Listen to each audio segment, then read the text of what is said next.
Bonjour à tous. À la fin de mars, j'ai eu le privilège de m'adresser au Comité sénatorial permanent des affaires sociales, des sciences et de la technologie concernant une étude sur la démence dans notre société. En attendant la présentation du nouvel accord national sur la santé, cette réunion a été une occasion de discuter avec le comité des éléments clés des soins concernant cette condition.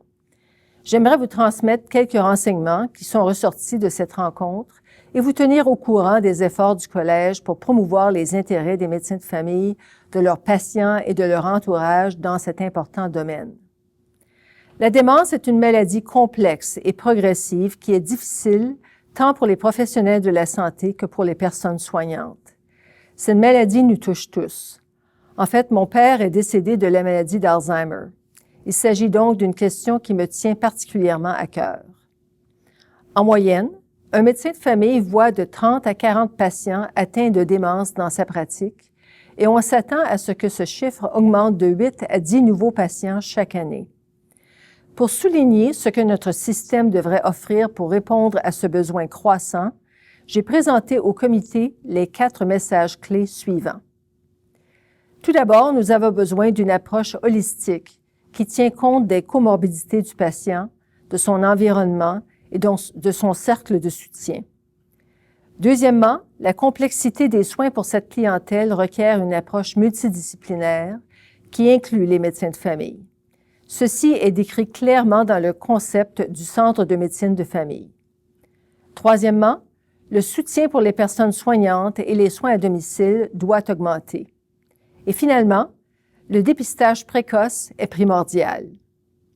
En plus de ma présentation au nom du Collège, les Dr. Chris Simpson et Frank Molnar ont représenté l'Association médicale canadienne et la Dr. Carolyn Pullen a parlé au nom de l'Association des infirmières et infirmiers du Canada. On nous a demandé si la formation offerte aux professionnels de la santé suffisait pour répondre adéquatement aux besoins de cette population de patients. Nous avons réitéré que notre formation de base, nos objectifs d'apprentissage et nos compétences de base comprennent des soins pour cette population de patients. Nous avons mentionné le programme de formation avancée en soins aux personnes âgées, ainsi que le programme en gériatrie du Collège Royal.